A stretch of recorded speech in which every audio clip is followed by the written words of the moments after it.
টানা বর্ষণ আর উজানের ঢলে সুনামগঞ্জে নদ নদীর পানি আবারও বাড়ছে।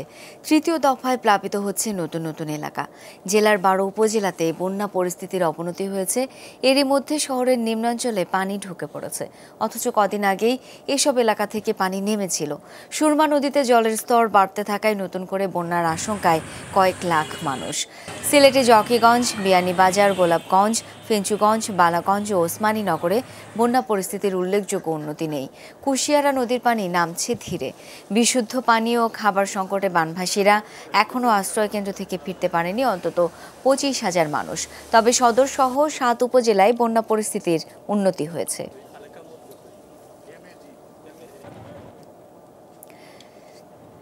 দ্বিতীয় দফায় বন্যার কবলে পড়েছে তিস্তা ও ধরলাপাড়ের বাসিন্দারা। আবারও বেড়েছে নদ নদীর পানি। প্লাবিত রংপুর ও লালমনিরহাটের চর ও নিম্নাঞ্চল। অনেক জায়গায় লোকালয়ে ঢুকে পড়েছে জল। তিস্তার পানি বিপদসীমার উপরে থাকায় ব্যারেজের সবকটি গেট খুলে রাখা হয়েছে। লালমনিরহাট জেলা প্রশাসন জানিয়েছে অন্তত 15,000 পরিবার পানিবন্দী হয়ে পড়েছে।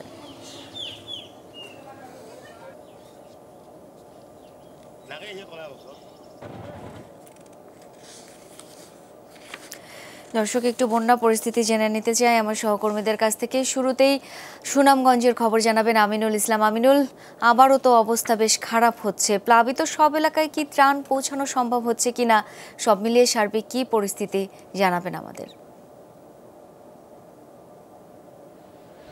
শাওন, আমরা কিন্তু 2 দফা বন্যা কাটিয়ে আসলো সুনামগঞ্জবাসী এবং আমরা এই 2 দফা বন্যার খবরই আসলে দর্শকদের জানিয়েছিলাম। এই মুহূর্তে আবার নতুন করে আসলে শঙ্কা দেখা দিয়েছে তৃতীয় দফা বন্যার, কেননা দ্বিতীয় দফা বন্যার পানি নামতে না নামতেই কিন্তু টানা বর্ষণ এবং পাহাড়ি ঢল অব্যাহত রয়েছে। এবং বিশেষ করে যদি উল্লেখ করি দুয়ারাবাজার উপজেলার কথা, এই এলাকার নিম্নাঞ্চল কিন্তু ইতিমধ্যে প্লাবিত হয়ে পড়েছে এবং এই দুয়ারাবাজার ছাড়াও ছাতকের বেশ কয়েকটি এলাকা, গুরুত্বপূর্ণ এলাকাগুলো পানিতে তলিয়ে রয়েছে। পাশাপাশি বলবো যে সুনামগঞ্জের প্রায় সব কয়টি এলাকা, বিশ্বম্বরপুর উপজেলার নিম্নাঞ্চল, সদর উপজেলার নিম্নাঞ্চল, পাশাপাশি তাহিরপুর উপজেলার গুরুত্বপূর্ণ রাস্তাঘাটও পানিতে তলিয়ে যাচ্ছে।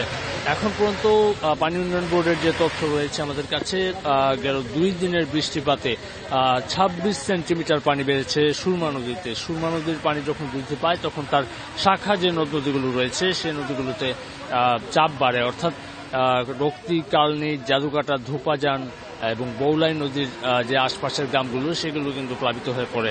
অর্থাৎ বলাই যাচ্ছে যে এখন পর্যন্ত যে টানা বর্ষণ সেটি কিন্তু নতুন করে আরো বন্যার ঝুঁকি বাড়িয়েছে। এবং পাশাপাশি বলবো যে ত্রাণ সহায়তা কার্যক্রমের ব্যাপারে আপনি বলেছেন, ত্রাণ সহায়তা কার্যক্রম কিন্তু ইতিমধ্যে সরকারের পক্ষ থেকে চালানো হচ্ছে। পাশাপাশি বিভিন্ন বাহিনী, সেনাবাহিনী, নৌবাহিনী, বিমান বাহিনীর পক্ষ থেকে, কোস্ট গার্ডের পক্ষ থেকে তৎপরতা চালানো আছে। পাশাপাশি বলবো সারা বাংলাদেশের মানুষ কিন্তু এই মুহূর্তে সুনামগঞ্জের পাশে দাঁড়িয়েছেন। ব্যক্তি পর্যায় থেকে অনেক ত্রাণ নিয়ে আসছেন সুনামগঞ্জবাসীর জন্য। এই ছিল আসলে সুনামগঞ্জ থেকে। আমিনুল, অনেক ধন্যবাদ আপনাকে। এবার একটু রংপুরের পরিস্থিতি জেনে নিতে চাই। মাজহারুল মান্নান সঙ্গে আছেন। মাজহার, 1 মাসের মধ্যে দ্বিতীয় দফায় বন্যার কবলে এই তিস্তা অববাহিকার বাসিন্দারা, কিভাবে এই পরিস্থিতি সামাল দিচ্ছেন তারা?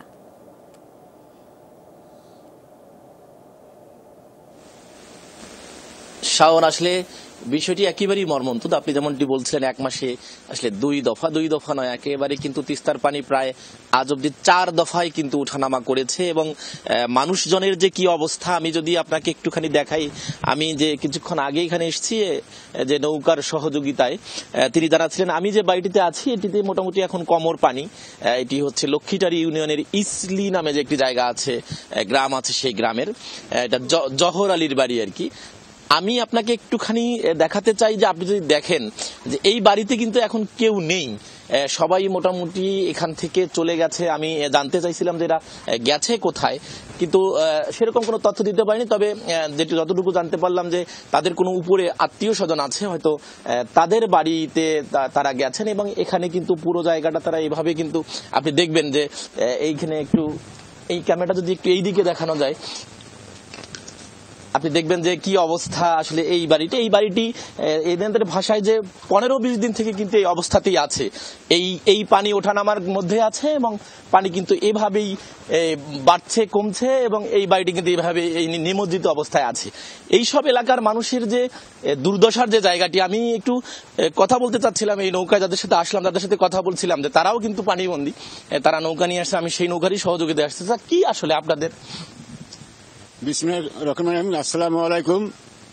এই লক্ষ্মীপুর ইউনিয়নের এই পানি বন্যার এক এলাকায় খুব দুর্ভোগ হয়ে আছি। এই বাড়িতে যাহা পানি হয়ে আছে তোমাদের সরকারি অনুযায়ী লোক দিয়ে পাঠাইছেন, তাই দেখতেছে, দেখি নামিয়ে দেখতেছে। শাওন, আপনি রংপুর থেকে জানাচ্ছিলেন সরকার মাজহারুল মান্নান।